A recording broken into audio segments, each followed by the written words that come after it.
নমস্কার বন্ধুরা, শুভ সকাল। আশা করি মায়ের আশীর্বাদে সবাই ভালো আছেন। দুর্গাপুজো তো বন্ধুরা এসে গেছে, সবাই দুর্গাপুজো এনজয় করবেন, ভালো থাকবেন। তো বন্ধুরা আজকে নিয়ে এসেছি আপনাদের জন্য ভিডিও। আজকে এই যে ইলিশ মাছের মাথা আর লেজ রয়েছে, এটা ভেঙে চুড়ে দিয়ে আমি এই শশা তো সবাই কাঁচা খেয়েছেন, তরকারি কারা খেয়েছেন কমেন্ট করে জানাবেন। আমি আজকে এই শশা দিয়ে আর এই ইলিশ মাছের মাথাটা দিয়ে তরকারি করব। তো বন্ধুরা সঙ্গে থাকবেন আর ভিডিওটা সম্পূর্ণ দেখবেন। চলুন শশাটা কাটি, তার সাথে এই মাছটা ভেজে নেব। শশাটা ছুলে নিচ্ছি আমি।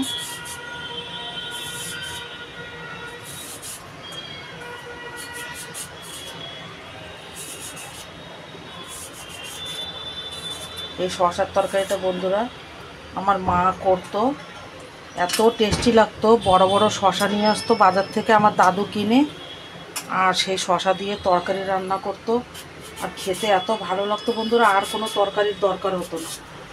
ওই শশার তরকারি দিয়েই ভাত পেট ভরে খেয়ে নিতাম। দেখেন বন্ধুরা, শশাগুলো বেশি পাতলা না, একটু মোটা মোটা করে কাটবো মাঝখান থেকে। এই যে বন্ধুরা এমনি করে সব শশাগুলো কেটে নেব আমি।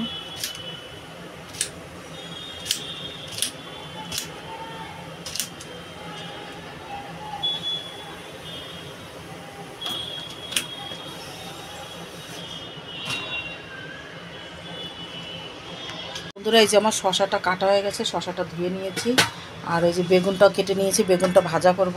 তা আগে আমি মাছটা ভাজবো। কড়াইটা আমার গরম হয়ে গেছে, দিয়ে দেবো সরষের তেল।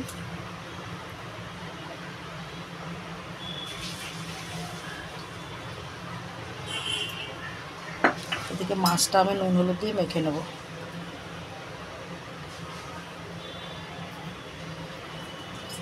আর বন্ধুরা বেগুনটাতেও নুন হলুদ দিয়ে দেবো।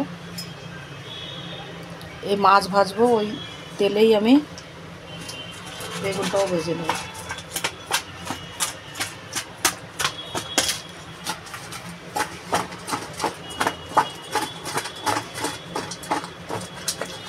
বন্ধুরা দুর্গাপুজোতে দশেরাতে তো ইলিশ মাছ হবেই হবে। আমি তো দুর্গাপুজো স্টার্ট হওয়ার আগেই ইলিশ মাছ খেয়ে নিয়েছি, তাও দশেরাতে দেখব যদি ভালো ইলিশ পাই তাহলেই আনবো, তা না হলে তো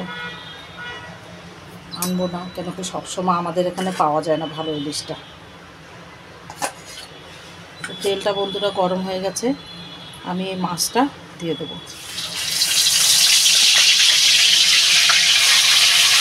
মাছটি মাথা আর লেজ।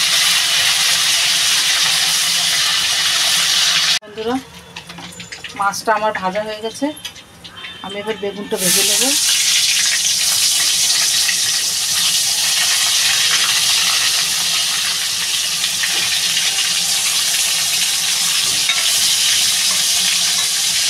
তরকারিটা বসাবো, এই রাঁধুনি ফোড়ন দিয়ে দেবো।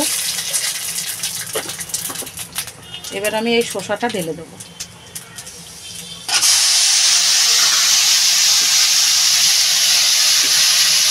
আর এদিকে বন্ধুরা আমার এই যে বেগুন ভাজিটা হয়ে গেছে।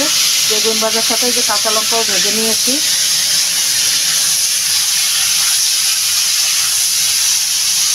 শসাটাতে দিয়ে দেবো স্বাদ মতো নুন দিয়ে দেবো, আর পরিমাণ মতো হলুদ দিয়ে দেবো।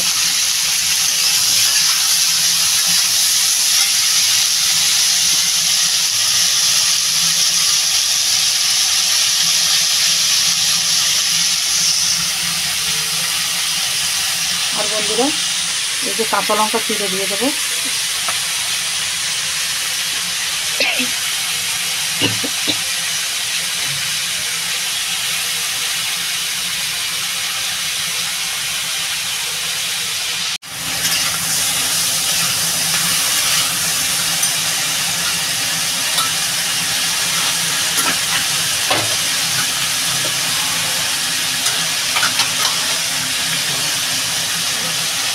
বন্ধুরা একটু কষানোর পরে আমি জল দিয়ে দেবো। বন্ধুরা আমি এবার পরিমাণ মতো জল দিয়ে দেবো। এবার এটা আমি ঢাকা দিয়ে দেবো। শসার তরকারিতে বন্ধুরা অনেক ঝোল ভালো লাগে না, এটা একটু গা মাখাই করতে হয়। এবার আমি ঢাকা দিয়ে দেবো।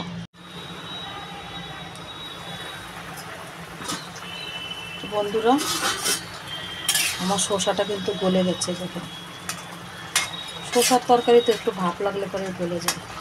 এবার আমি এই যে এই মাছগুলো, ভেজে রাখা মাছগুলো দিয়ে দেবো।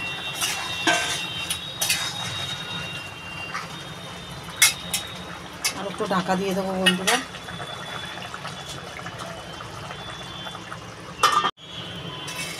বন্ধুরা হয়ে গেছে আমার শসার তরকারিটা। আমি এবার এই তরকারিটা নামিয়ে নেব।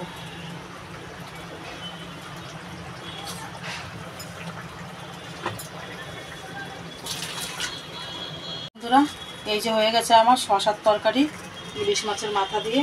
আর এদিকে হয়ে গেছে এই যে বেগুন ভাজা। আমাদের দুপুরের লাঞ্চের আজকে এটাই খাবার। তো আপনারাও এরকম শসার তরকারি বানিয়ে খাবেন, অনেকই সুন্দর লাগে বন্ধুরা। যারা খাননি তারা একবার জরুর ট্রাই করবেন। তো ভিডিওটা যদি ভালো লাগে তাহলে লাইক শেয়ার কমেন্ট করবেন, একটু বেশি বেশি করে কমেন্ট করেন বন্ধুরা। তো ভিডিওটা আর বড় করছি না, এখানেই শেষ করব। নমস্কার, ভালো থাকবেন, সুস্থ থাকবেন।